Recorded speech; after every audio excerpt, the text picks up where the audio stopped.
The glittering party of the decade, my parents' 35th anniversary at the opulent Imperial Garden Hotel.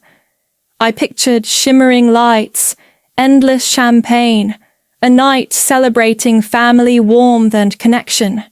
But that dream shattered with one unbelievable phone call telling me I wasn't welcome at my own parents' milestone event.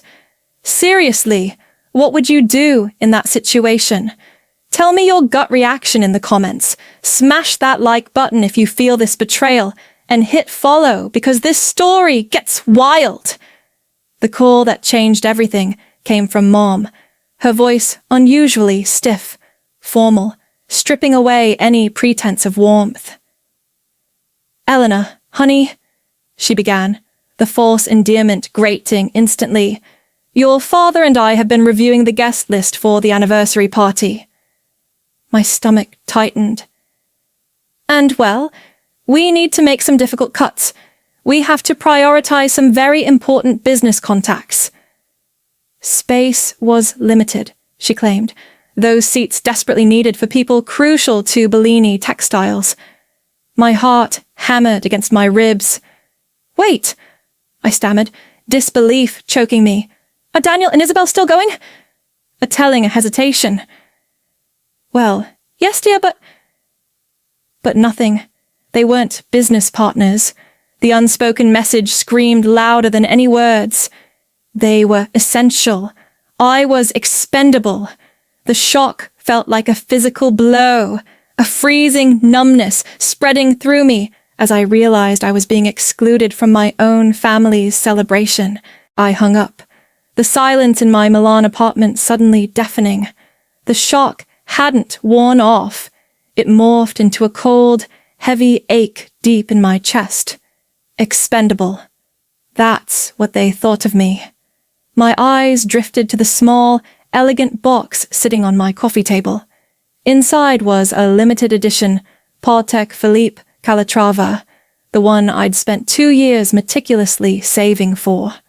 2 years of skipping vacations, working late nights on extra freelance projects, cutting back on every little luxury, all to see the look on Dad's face when he opened this perfect symbol of... What? My love? My effort? Apparently, none of that mattered as much as schmoozing with some potential investor. The watch, meant to represent enduring value and timeless appreciation, now felt like a cruel joke, a ridiculously expensive monument to my own foolishness, my misplaced devotion. How could I give this incredibly personal, painstakingly acquired gift to someone who just told me, essentially, that my presence wasn't valuable enough for their precious party? The hurt began to burn, transforming into something else, a strange, icy calm. A decision crystallized in my mind, sharp and clear. No, he wouldn't get this watch. This wasn't just about the party anymore. It was about them dismissing me. This Patek wasn't just a timepiece. It was now a symbol. It would be my symbol, representing the moment I decided my own worth wasn't up for negotiation. I was keeping it. My fingers flew across my phone screen, dialing Maya before the icy resolve could melt.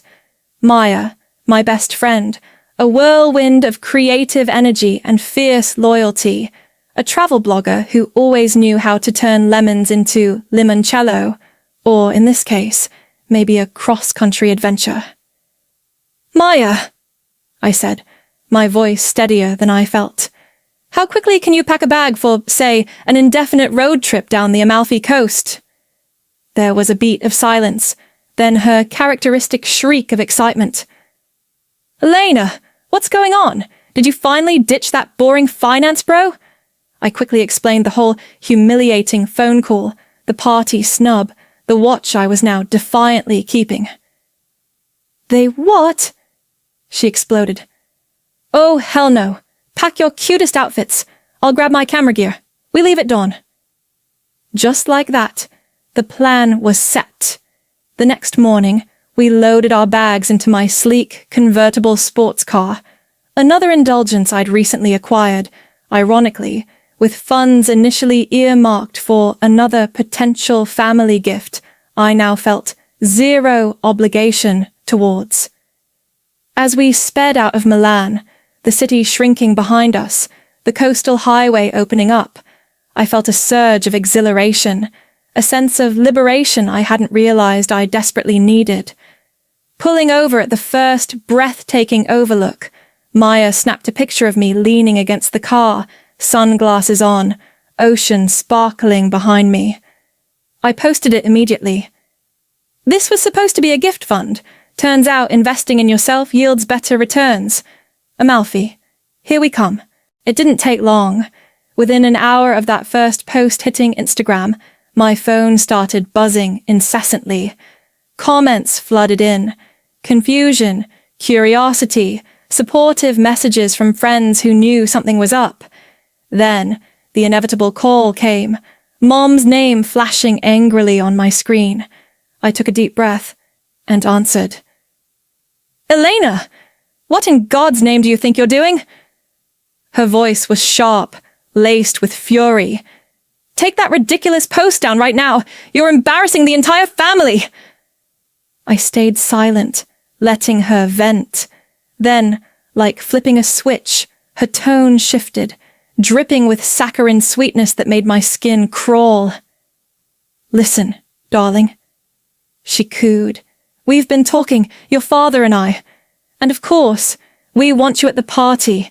We'd love for you to come after all. It wouldn't be the same without you. My grip tightened on the phone. I knew what was coming next. And, she added, almost casually, don't forget to bring that lovely gift you mentioned. Your father would be so thrilled. A small, humorless laugh escaped me. The audacity. It wasn't about me. It was about the optics, the embarrassment, and yes, probably that Patek Philippe watch. No thanks, Mom, I said, my voice calm but firm. I've already made other plans for those days. And for the watch. Before she could launch into another tirade or attempt further manipulation, I hung up. Turning to Maya, I just shook my head. Let's find the next scenic viewpoint, I said, putting the car back in gear. The road ahead felt infinitely more appealing than looking back. We continued our journey down the stunning Amalfi coast, each curve revealing a new vista, more beautiful than the last. Maya was in photographer heaven, and I dutifully posed beside my gleaming convertible, the turquoise water a perfect backdrop. With every stop came a new Instagram post, me laughing on a sun-drenched piazza in Positano, sipping espresso overlooking the cliffs, always with a slightly pointed caption about appreciating unexpected freedom or finding beauty when you least expect it. My phone kept pinging with notifications, mostly friends asking for the tea, which I ignored. Then an unfamiliar number popped up. Hesitantly, I answered. Elena? It's Richard Sterling. I nearly dropped the phone. Mr. Sterling, my father's longtime strategic partner, the primary investor in Bellini Textiles, a man I'd known since childhood, but always with a degree of formal distance. Mr. Sterling, I managed, trying to sound composed. This is unexpected. His voice was deep, serious. I've seen your recent posts, Elena. Quite the scenic trip. I also spoke briefly with your father today. He seemed rather evasive when I asked why you weren't joining the anniversary celebration. Would you mind telling me what's actually going on? So, I did. I told him everything, calmly, factually, the phone call, the reason given, my decision to keep the watch and take this trip. No drama, just the plain, ugly truth. There was a pause. I see, he finally said, a note of distinct disapproval in his tone. That's not how family ought to treat each other. Thank you for your honesty, Eleanor. I believe I need to have another, more direct conversation with your father. The night of the actual anniversary party, Maya and I found a charming trattoria tucked away in a small coastal town. Over plates of pasta and local wine, a morbid curiosity finally got the better of me. While Maya scrolled through her breathtaking landscape shots, I navigated to my sister Isabel's Instagram profile. She hadn't disappointed. A series of photos from the Imperial Garden Hotel painted a picture far different from the glittering extravaganza my parents had envisioned. The grand ballroom, which should have been buzzing with Milan's business elite and longtime family friends, looked cavernously empty. I counted maybe 20 people scattered awkwardly around tables meant for 10 times that number. Mom looked incredibly tense in every shot, her smile tight and forced. Dad stood beside her, attempting a jovial facade that didn't quite reach his eyes. Daniel and Isabel hovered nearby, looking stiff and uncomfortable, like extras in a poorly staged play. There was no sign of Mr. Sterling, naturally, nor, I suspected, the other significant partner he'd alluded to influencing. Everyone seemed to be pretending, their forced gaiety echoing hollowly even through the filtered photos. Maya peered over my shoulder. "Wow," she whispered. "That's kinda sad." And maybe a small part of me felt a flicker of pity, a pang for the family celebration that could have been, but it was quickly overshadowed by a stronger, clearer feeling. Vindication. This wasn't my doing alone. This was the outcome they had chosen when they decided connections were more important than their own daughter. They wanted a party focused on business, and now, it seemed, they had neither. I put my phone away, the images seared into my mind. The party was over. Returning to Milan felt strange, the familiar city streets seeming different after the sun-drenched freedom of the coast. The road trip had served its purpose. I'd made my point, drawn my line in the sand, but a knot of apprehension tightened in my stomach as I pulled into my apartment building's underground garage. And my gut feeling proved right. As I walked towards my parking spot, my heart sank. A long, jagged scratch marred the glossy paintwork on the driver's side door of my convertible, deep, deliberate, and undeniably fresh. It wasn't random vandalism. It felt personal, targeted. Anger flared, hot and sharp. Was this Daniel? Isabel? Could they really be that petty, that vindictive? Shaking slightly, I took the elevator up. The concierge, Marco, greeted me with a concerned look. "Signorina Elena, welcome back," he said, lowering his voice. "Just so you are aware, there was a bit of unpleasantness while you were away. An older couple, quite agitated, came by yesterday demanding to see you. The gentleman was shouting rather loudly. I had to firmly remind them of building policy regarding unannounced visitors." "My parents?" Of course. They hadn't just called, they'd actually shown up, angry and ready for a confrontation. Taking a deep breath, I thanked Marco, went straight to my apartment, and immediately called building management. "This is Elena Bellini in apartment 7B, I stated calmly. "I need to report vandalism to my vehicle in the garage, and I have reason to believe my family members may attempt further harassment. Please ensure security is extra vigilant, review the garage CCTV footage, and instruct staff not to grant access to anyone from my family without my explicit prior approval." Hanging up, I felt a grim sense of resolve. My home needed to be my sanctuary, and I would protect it. Life settled into a new, albeit strained routine over the next 3 months. The silence from my parents, Daniel and Isabel, was profound, a heavy curtain drawn between us.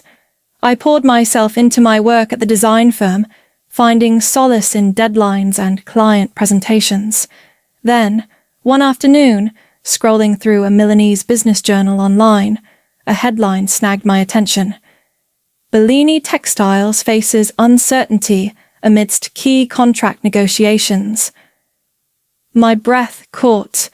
The article detailed how my father's company was struggling to secure a crucial renewal of a major contract, citing shifts in investor confidence and strategic realignments, corporate jargon that sounded suspiciously like the fallout from Mr. Sterling's displeasure.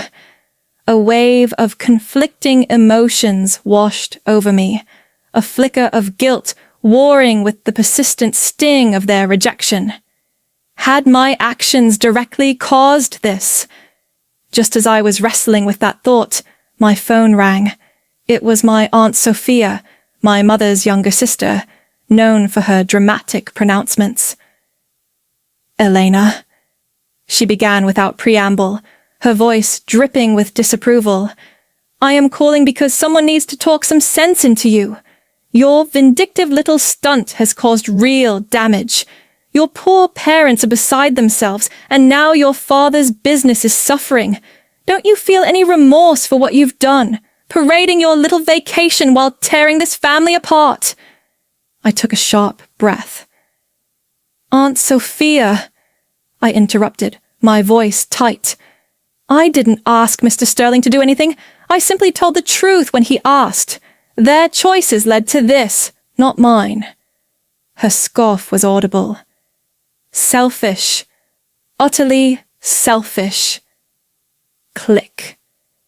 The line went dead, leaving only the echo of accusation and the churning uncertainty in my gut. Aunt Sophia's call left a bitter taste, amplifying the guilt that gnawed at the edges of my resolve.